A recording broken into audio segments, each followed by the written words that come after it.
The road to St. Adelwyn's Abbey was little more than a broken ribcage of stones, winding up through moss-soaked hills where fog clung like memory. Sophie Davies sat in the back of the Land Rover, clutching her sketchbook, watching the green blur of Scotland press in on every side. "You sure you want this job, miss?" the driver asked, voice thick with peat and skepticism. "Most wouldn't stay a night near that place." "I restore history, Mr. Coyle," she said, forcing a smile. "Not chase ghost stories." But part of her hoped he was right. Part of her came because of the stories. St. Adelwyn's Abbey sat in a bowl of mist, its towers long since collapsed, its chapel roof half caved in. Crows circled the bell gable, where no bell had rung in 2 centuries. The building was officially uninhabited, decommissioned after the dissolution. Yet locals still left offerings at the broken gate. Feathers, black candles, rosaries knotted with hair. Sophie stepped out into the chill. The air here was different, thicker, like prayer turned to stone. Inside the chapel, dust glittered in cold beams of light. She wandered beneath arched ribs of ceiling and smelled time itself, incense, mildew, old paper. A large fresco lined the sanctuary's apse, faded and stained. It was her task, to uncover what lay beneath the soot and centuries. She unpacked her tools in silence. The stillness felt sacred, until she looked up. In the choir loft above, through a shattered pane of stained glass, she saw a figure. Draped in black. Standing motionless. A nun. She froze. But when she blinked, the loft was empty again. That night she stayed in the Abbey's old infirmary, one of the only rooms made habitable by the Preservation Committee. Cold seeped through the stone walls like a memory trying to resurface. She tried sketching the chapel from memory, but her hand moved on its own. What emerged was not the fresco. It was the nun. Her veil dripping wet. Her eyes stitched shut. Her mouth smiling. Sophie threw the sketchbook aside. From the hallway came a distant sound. Footsteps. She took a lantern and followed the sound, bare feet silent on the stone. The abbey was a maze of ruin, hallways collapsed into darkness, doorways yawning like mouths. She reached the cloisters. The moon illuminated a patch of roses, black roses, blooming where none had grown before. Her breath caught. In the center of the flower bed was a stone statue, headless, its hands clasped in prayer.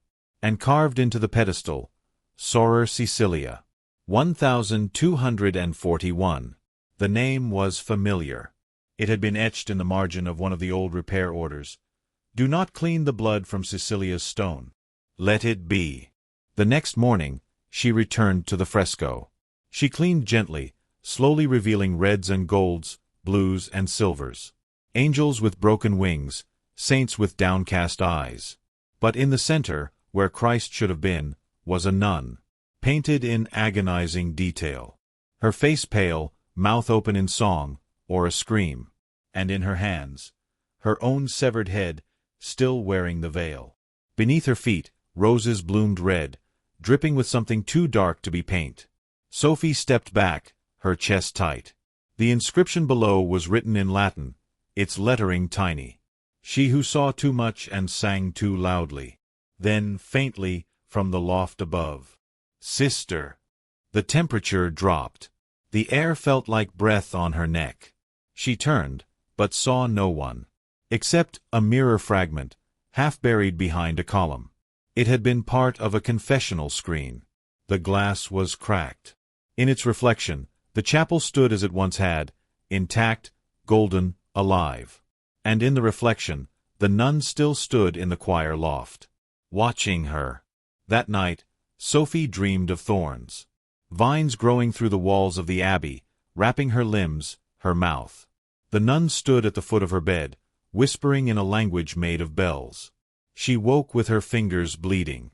And outside her door, someone had left a single black rose. The morning after the dream, Sophie found blood on her sheets.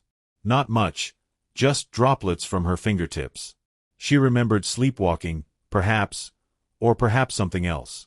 The rose was still outside her door, perfectly fresh. But when she touched it, a thorn pierced her thumb. The drop of blood it drew slid along the petal like ink on vellum and vanished. She wrapped her hand and returned to the chapel. The air was colder than before. She resumed work on the fresco, now drawn entirely to the image of Sister Cecilia, the nun who had painted herself holding her own severed head. There was something else beneath the outer layer, something hidden. A faint outline, a circular shape. She scraped gently, carefully, until her brush caught on carved stone, not plaster. That wasn't part of the wall. She cleaned further.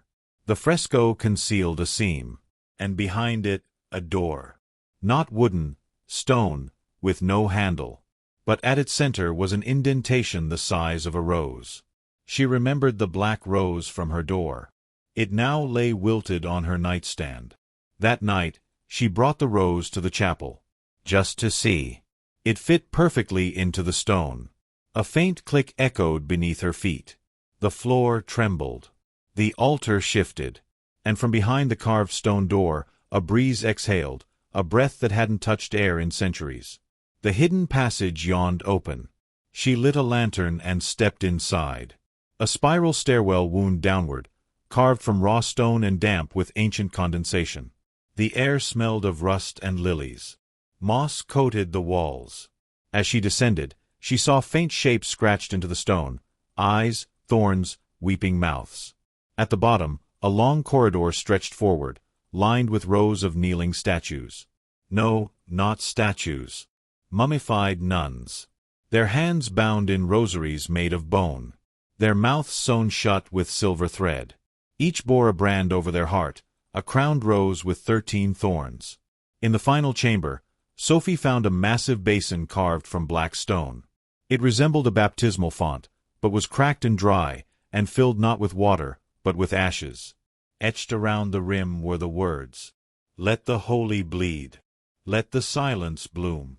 She felt the thorns pressing against her skin again, not from outside, but within. Then something moved in the dark behind her. She spun, lantern high. No one. Only the air, suddenly heavy, charged. A sound like humming. A low, rhythmic murmur, like a prayer. She turned back to the basin. Now the ashes were stirring, rising, taking shape. A whisper bloomed in her ears. "You have seen too much." She fled the passage, the sound chasing her like footsteps behind the veil. When she reached the chapel again, the door closed behind her with a slam. Her lantern sputtered. She collapsed before the altar. Above her, Sister Cecilia's painted eyes glowed faintly. The nun was smiling wider now. The next day, Sophie went to town. The innkeeper, an older woman named Moira, had been born near St. Adelwyn's. She saw Sophie's bloodied bandage and said nothing at first, but then handed her an old book from beneath the counter. No title. Bound in skin. Inside, handwritten accounts from the 1600s. Mostly nonsense. Visions, symbols, hallucinations. But one page was marked. "The roses of Adelwyn bloom in blood. They are no symbol of love, but thorns that pierce the veil." Another entry, dated 1622. "The Black Thorn Order is not a myth. The nuns were not cloistered, they were wardens. Martyrs. Each gave flesh to hold back the garden beneath." And then the most chilling line. "If a 13th rose blooms, the seal is broken." Sophie remembered the rose left at her door. She had been marked. That night, she dreamed again. This time, she was underground, among the mummified nuns. They turned their heads toward her, mouths still sewn. But one began to hum. And from her chest bloomed a rose, black as pitch, dripping red dew. Sophie awoke screaming. And outside her window, on the broken wall of the chapel, someone had written in fresh, wet script, "The 13th thorn is waking." Sophie didn't sleep the next night. She sat in the chapel, lantern dimmed, eyes fixed on the altar and the hidden door behind the fresco. Her hands were still bleeding, slow, shallow cuts she didn't remember making. Under the skin of her palms, she felt something shifting, like thorns pressing outward. The mural of Sister Cecilia had changed again. Now the nun's eyes were open. Sophie returned to the hidden passage at dawn. The stone door no longer resisted her touch. It opened on its own. The stairs seemed longer now, winding deeper than they had before. Time bled oddly here. The candle in her hand burned slowly, casting elongated shadows. She descended past the mummified nuns, now sitting upright, heads bowed in solemn judgment. At the bottom, the black basin had been disturbed. Where once there were ashes, now stood a blooming rose bush, its thorns red, its flowers jet black. And at its roots, a human ribcage, half swallowed by earth. Sophie backed away, but the whisper came again. The 13th is the gate. She fled to the cloisters, needing air, needing distance. But the garden had changed. The once dead courtyard now teemed with roses, as black as oil and sharp as razors.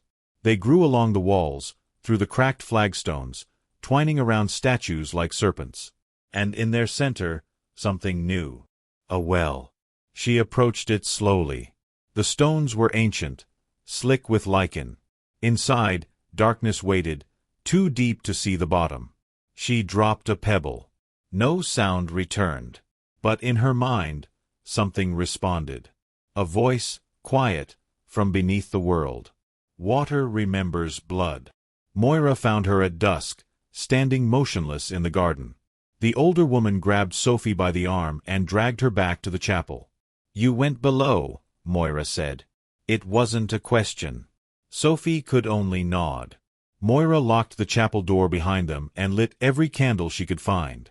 Then, from her satchel, she drew a bundle of parchment, yellowed, fragile, hidden. "They were never just nuns," Moira whispered.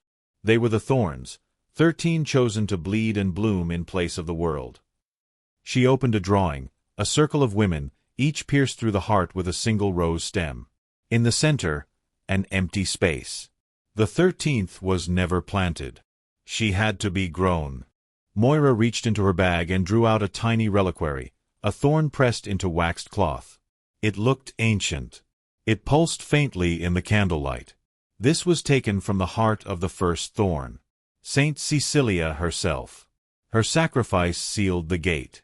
But something's been unraveling ever since. Sophie stared.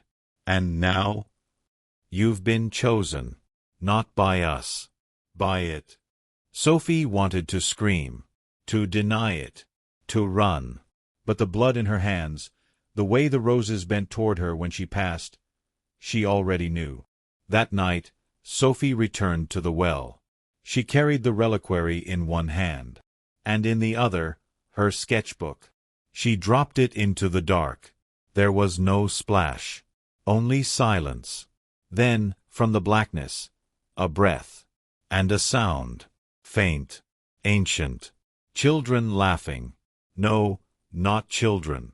Things pretending to be children. She turned to flee, but the roses had grown behind her, closing the path. And from between the petals, eyes opened. In a trance, she found herself at the altar again. The mural had completed itself. Now it showed all 13 nuns, arranged in a circle of blood. In the center stood Sister Cecilia, her eyes bleeding, her hands extended. And on the wall behind her, painted in a red too deep to be pigment, Sophie's own face. Painted before she'd ever been born. The final vision came that night. She was back in the chapel, but it was whole again.